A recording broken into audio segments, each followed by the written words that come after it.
Most dental clinics गलत planning के साथ बनते हैं और सिर्फ 6 मंथ के बाद उनमें प्रॉब्लम शुरू हो जाती है, like smell issue, suction problem, dental chair का प्रेशर का इश्यू।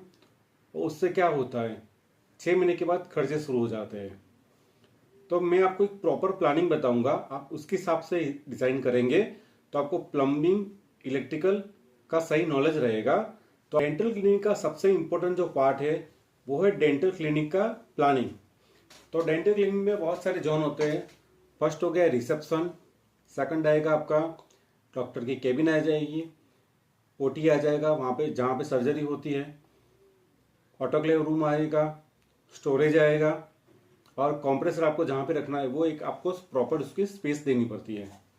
ये सब करने से पहले सबसे पहले डिसाइड करना होता है कि डेंटल क्लिनिक में चेयर कितनी रखनी है, 1 2 3 4 मतलब कितनी चेयर रखनी है, उसके हिसाब से पूरा प्लानिंग होगा।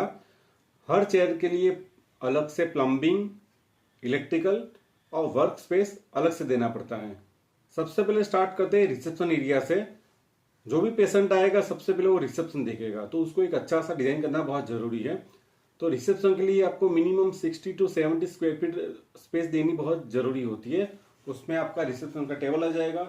डेंटल क्लिनिक में जो मेन टेबल होता है रिसेप्शन का वो बहुत ज़्यादा बड़ा देने की कोई ज़रूरत नहीं है, आप उसको 2.5 फुट पे ही दे सकते हैं। और उसकी जो डेप्थ होती है वो आप 21 भी रख सकते हैं, उतने स्पेस में चल जाता है काम।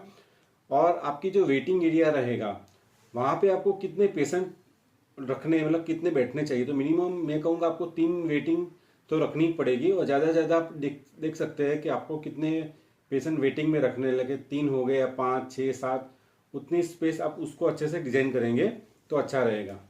डॉक्टर की जो केबिन होती है वो कम से कम आप 100 स्क्वायर फीट मान के चलिए, उतनी स्पेस उनको चाहिए होती है। उनका टेबल आ गया, डॉक्टर की जो चेयर आएगी, उनके सामने जो पेशेंट बैठेंगे उनकी चेयर आएगी और साइड में उनका स्टोरेज देना पड़ता है। तो 100 स्क्वायर फीट डॉक्टर की केबिन को अलग से देना पड़ता है।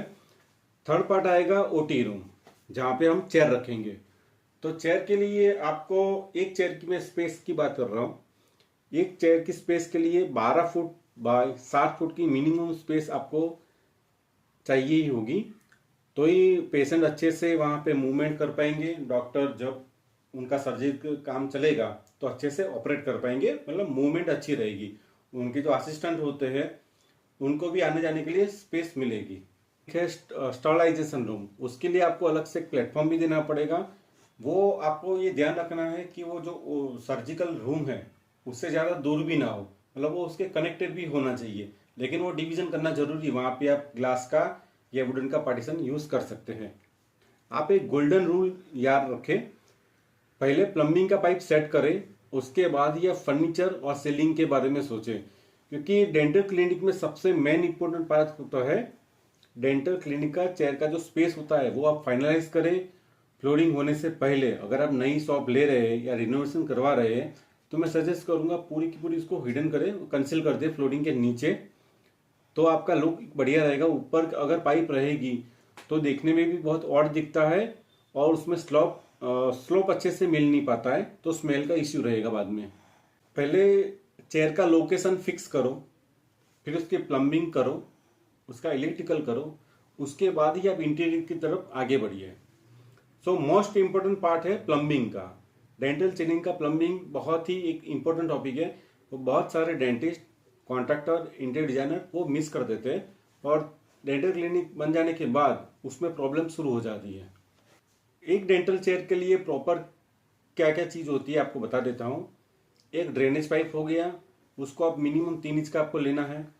एक आपका इनलेट हो गया, वो आप यूपीवीसी का ही यूज करें और उसके जो जॉइंट्स होते हैं वो यूपीवीसी का ही सॉल्यूशन यूज करें, लोकल यूज मत करें। क्योंकि फ्लोरिंग होने के बाद वो पाइप अगर फट गया तो आप तो चलो काम करके निकल जाएंगे, जो डेंटिस्ट होगा उनको लाखों का नुकसान हो सकता है। इंटर चेयर और कंप्रेसर का एक कनेक्शन होता है, वहां पे भी एक पाइप देनी पड़ती है। तो कंप्रेसर ऑलवेज ही दूर रहेगा क्योंकि उसका नॉइस का इश्यू रहता है। तो फ्लोरिंग का फाइनल करो आप तो डेंटल चेयर के साथ एक पाइप या यूपीवीसी की एक एक्स्ट्रा रख दीजिए या फिर पीवीसी की। तो बाद में जब इंटीरियर आपका फिनिश हो जाएगा तो कंप्रेसर से लेके डेंटल चेयर तक उसको अच्छे से कनेक्ट कर पाएंगे। डेंटल क्लिनिक का जो आप प्लम्बिंग का पाइप रखेंगे तो फ्लोरिंग की हाइट है ना आपकी 6 इंच बढ़ेगी, तो प्रॉपर उतना तो मार्जिन रख के ही चलिए। तो एक बार आप सीलिंग का नाप ले लीजिए, बाद में ऐसा ना हो कि 6 इंच यहाँ पे बढ़ गया और वहां पे सीलिंग की हाइट बहुत कम पड़ रही है। अभी बात करते हैं इलेक्ट्रिकल लेआउट पे।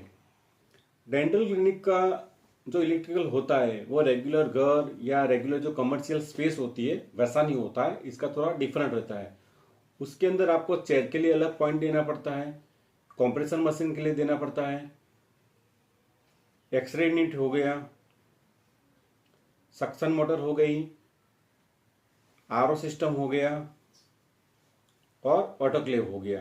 तो उसके लिए आपको 20 एम्पियर के पॉइंट दे देने हैं और हर एक के लिए एमसीबी आप अलग से प्रोवाइड कर दीजिए, तो फ्यूचर में कोई इश्यू ना रहे। लाइट की प्लानिंग बहुत इंपॉर्टेंट है। जहाँ पे डेंटिस्ट काम करेंगे, जहाँ पे उनकी डेंटल चेयर होगी, वहाँ पे आप 5K और 6K की लाइट प्रोवाइड करा दीजिए, क्योंकि उनको एकदम एक्चुअल लाइट चाहिए होती है, क्योंकि उनका जो टीथ का काम करना होता है। तो वहाँ पे आप वार्म वाइट लाइट प्रोवाइड नहीं कर सकते, क्योंकि वो करेंगे तो उनका जो अच्छे से उनको डाइजेस्ट नहीं कर पाएंगे, कि भाई उनका डेंटल का काम होता है तो अच्छे से उनको लाइट प्रॉपर नहीं मिलेगी। डेंटल क्लीनिंग में सबसे इम्पोर्टेंट, जैसे हमने बात की, प्लम्बिंग बहुत ही इम्पोर्टेंट है। अगर आपने प्लम्बिंग अच्छे से करवाई है तो आपका क्लिनिक 15, 20 साल, 25 साल तक प्रॉपर चलेगा। अच्छे से अगर आपने स्लोप प्रोवाइड किया है तो कोई इश्यू नहीं रहेगा। एक भी हम बात करेंगे डेंटल चेयर 1, 2, 3, उसके लिए कितनी स्पेस चाहिए। सिंगल चेयर का प्लानिंग कर रहे हैं तो उसके लिए आपको 250 से लेके 400 स्क्वायर फीट की रिक्वायरमेंट रहेगी। अगर आप 2 चेयर का अरेंजमेंट करने की सोच रहे हैं तो आप 500 से लेके 600 स्क्वायर फीट की रिक्वायरमेंट की आपको शॉप की जरूरत पड़ेगी। अगर आप ज़्यादा 3 चेयर के लिए अगर सोच रहे हैं तो मिनिमम आप 1000 स्क्वायर फीट की शॉप लीजिए, तो ही अच्छे से आप डिजाइन कर पाएंगे, पूरा मैनेज कर पाएंगे। अगर आप डेंटल क्लिनिक का प्लानिंग कर रहे हो, आप डेंटिस्ट हो या कॉन्ट्रैक्टर हो या डिजाइनर हो, अगर आपको कोई इश्यू है तो आप कमेंट में जरूर बताइए, मैं आपकी हेल्प करने की कोशिश जरूर करूंगा। तो मिलते हैं आपको ऐसे इंटीरियर डिजाइन के वीडियो में। Thanks for watching.